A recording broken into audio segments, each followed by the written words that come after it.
Assalamualaikum warahmatullahi wabarakatuh. Perkenalkan, nama saya Anditri Situhadi dengan NPM 2117171065025. Di sini saya akan mempresentasikan tentang sistem operasi.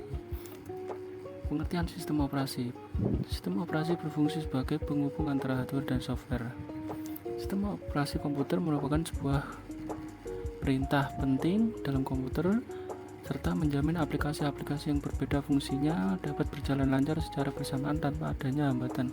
Sistem operasi komputer menjamin antara perangkat lunak antara lainnya dapat memakai memori, melakukan input serta output pada peralatan lain dan memiliki akses ke setiap sistem file. Sistem operasi juga mengatur jika aplikasi berjalan secara bersamaan sehingga proses ini komputer berjalan mendapatkan waktu yang cukup dan tidak saling mengganggu perangkat yang lainnya. Berikutnya bagian-bagian sistem operasi komputer. Sistem operasi komputer memiliki beberapa komponen utama atau bagian-bagian yang penting untuk mengatur dan mengelola sumber daya komputer. Berikut adalah 6 bagian utama dari sistem operasi komputer. Pertama, yaitu kernel. Kernel adalah inti dari sistem operasi. Ini adalah bagian yang paling dasar dari sistem operasi yang bertanggung jawab atas manajemen sumber daya perangkat keras seperti CPU, memori penyimpanan, dan perangkat output atau input. Kernel juga memiliki eksekusi program dan jadwal tugas. Kedua, shell. Shell adalah antarmuka yang memungkinkan pengguna berinteraksi dengan sistem operasi. Ada berbagai jenis shell, termasuk shell berbasis teks dan shell berbasis grafis. Shell memungkinkan pengguna untuk menjalankan perintah dan program, mengelola file, dan berkomunikasi dalam sistem operasi. Ketiga, file system. File system adalah bagian dari sistem operasi yang mengatur bagian data disimpan dan diakses dalam bentuk file. Ini mencakup struktur direktori, file, dan hak akses file. File system juga bertanggung jawab atas manajemen penyimpanan data dalam perangkat keras penyimpanan seperti hard disk. Keempat, proses manager.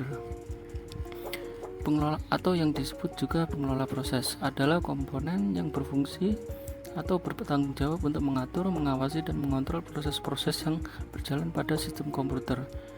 Ini termasuk pembuatan, penghentian, dan penjadwalan proses serta pengelolaan memori yang dibutuhkan untuk eksekusi program. Pengelola program penting dalam menjaga kinerja sistem operasi dan memastikan bahwa program berjalan dengan lancar. Kelima, driver perangkat keras. Driver perangkat keras adalah perangkat lunak yang memungkinkan sistem operasi berkomunikasi dengan perangkat keras komputer seperti printer, keyboard, mouse, atau kartu grafis. Kemudian yang terakhir adalah utilitas sistem.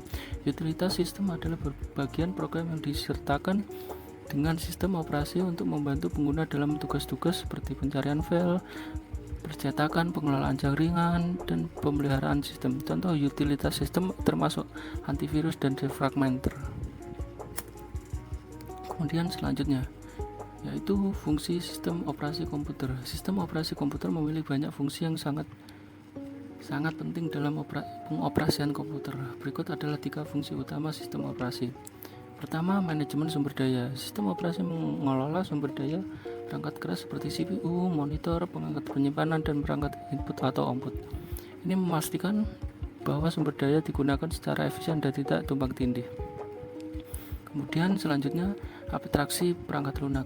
Sistem operasi menyediakan abstraksi antara perangkat keras komputer dan aplikasi pengguna. Ini memungkinkan pengembangan perangkat lunak untuk menulis program tanpa harus tahu detail perangkat keras yang spesifik. Sebagai contoh, sistem operasi menyediakan API atau antarmuka pemrograman aplikasi untuk mengakses perangkat keras seperti mencetak dokumen atau membaca dari hard disk.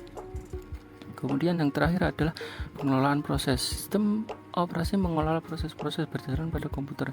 Ini mencakup pembuatan, penghentian, penjadwalan, dan pengawasan proses. Sistem operasi juga mengatur komunikasi antara proses dan alokasi memori untuk eksekusi program. Kemudian selanjutnya adalah sejarah perkembangan sistem operasi.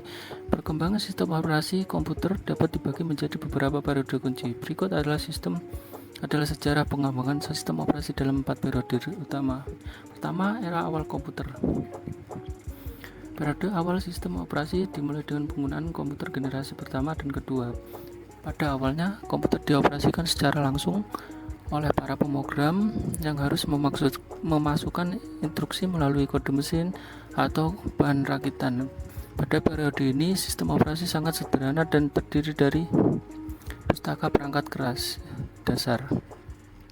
Era komputer ini berjalan pada tahun 1940-an sampai 1950-an. Kemudian selanjutnya di era sistem operasi batch. Era ini melihat perkembangan sistem operasi batch, di mana sistem tugas job dikelompokkan bersama dalam suatu batch, dan sistem operasi akan mengeksekusi batch tugas tersebut secara berurutan. Sistem operasi seperti Univac, dan IBM OS atau 360 muncul pada periode ini. Penggunaan sistem batch memungkinkan komputer bekerja secara lebih efisien. Era sistem operasi batch ini berkisar pada tahun 1950-an sampai 1960-an. Era interaktif dan time sharing.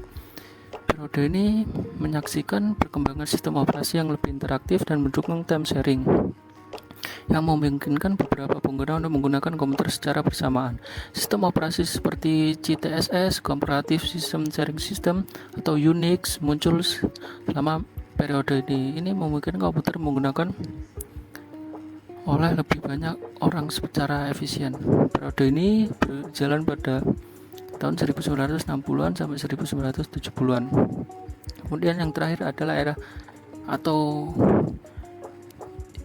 sekarang, yaitu era komputasi personal dan jaringan. Periode ini melihat munculnya komputer pribadi dan jaringan komputer. Sistem operasi seperti MS-DOS, Microsoft Windows, dan berbagai versi sistem seperti basis Linux berkembang pesat. Selama dekade terakhir, sistem operasi berbasis Linux telah menjadi lebih populer dan sistem operasi berbasis cold dan jaringan semakin dominan. Ini berkembang pada 1980-an sampai sekarang dan masih berlanjut. Perkembangan sistem operasi terus berjalan hingga saat ini dengan fokus pada virtualisasi, keamanan, dan skalabilitas dalam lingkungan komputasi modern yang semakin kompleks. Sistem operasi juga berperan penting dalam mendukung berbagai jenis perangkat termasuk komputer pribadi, smartphone, server, dan perangkat Internet of Things atau disebut juga IoT. Kemudian selanjutnya jenis-jenis sistem operasi. Terdapat beberapa jenis sistem operasi yang digunakan dalam berbagai konteks. Berikut adalah beberapa jenis sistem operasi beserta kelebihan dan kekurangannya. Pertama, yang tak asing yaitu Windows. Windows adalah sistem operasi yang dikembangkan oleh Microsoft dan sangat populer di seluruh dunia. Salah satu fitur khasnya adalah antarmuka grafis yang luas beraneka ragam. Aplikasinya juga aplikasi pihak ketiga yang tersedia. Windows adalah program yang umum digunakan oleh pengguna rumahan dan berbagai bisnis karena kesediaan perangkat keras yang luas dan berbagai program yang bisa diinstal. Namun kelemahannya adalah kerentanannya terhadap serangan malware, kemudian untuk menjaga keamanan sistem secara efektif. Selain itu, berbagai versi Windows mungkin memerlukan biaya lisensi. Berikut adalah kelebihan Windows. Pertama, dukungan aplikasi luas. Windows memiliki dukungan untuk berbagai aplikasi pihak ketiga dan perangkat lunak, sehingga pengguna memiliki akses ke beragam program untuk berbagai keperluan termasuk produktivitas, permainan, dan hiburan. Kedua, kompatibilitas perangkat keras. Windows mendukung berbagai perangkat keras sehingga dapat diinstal pada berbagai jenis komputer dan laptop dengan berbagai konfigurasi, menjadikannya kelebihan dan menjadi pilihan yang sangat fleksibel. Ketiga, dukungan komunitas yang sangat besar. Windows memiliki komunitas yang besar sehingga pengguna dapat dengan mudah menemukan dukungan dan tutorial online jika mereka mengalami masalah atau memerlukan bantuan. Yang terakhir, keempat adalah antarmuka grafis yang intuitif. Windows menawarkan antarmuka grafis yang intuitif dan mudah digunakan, sehingga pengguna dapat dengan mudah dan cepat memahami untuk menjelajahi sistem operasi ini. Kekurangan Windows pertama yaitu rentan terhadap serangan malware. Windows sering menjadi target utama serangan malware dan virus, sehingga memerlukan perhatian ekstra terkait keamanan seperti perangkat lunak antivirus. Kedua yaitu biaya lisensi. Berbagai versi Windows seperti Windows 10 dan Windows 11 memerlukan biaya lisensi, sehingga dapat menjadi mahal untuk pengguna individu dan bisnis. Ketiga, update rutin. Windows sering menghadirkan pembaruan dan perbaikan rutin yang kadang-kadang dapat mengganggu pengguna dalam pemutusan atau peningkatan yang memerlukan waktu, sehingga memerlukan. Keempat, kinerja ketergantungan pada perangkat lunak atau perangkat kelas. Performa Windows dapat bervariasi berdasarkan perangkat kelas yang digunakan. Untuk menjalankan Windows dengan baik, perangkat keras yang cukup kuat mungkin diperlukan yang bisa menjadi mahal.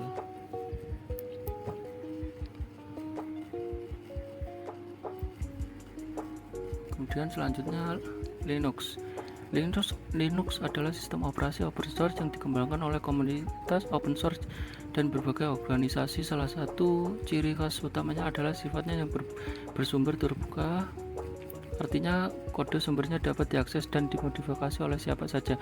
Ini membuat Linux menjadi alternatif yang gratis dan sangat fleksibel bagi pengguna dan organisasi yang mencari kontrol penuh terhadap sistem operasinya.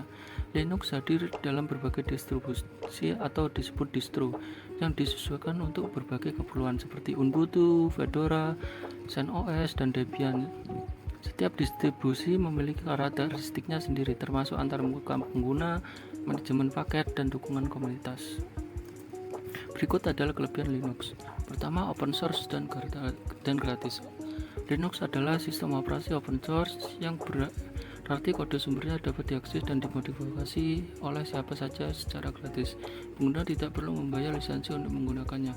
Kedua, stabilitas dan keamanan. Linux dikenal dengan kestabilannya dan keamanannya yang sangat tinggi. Ini memiliki sejumlah fitur keamanan bawaan yang sehingga kemampuan untuk mengatasi serangan malware dengan baik.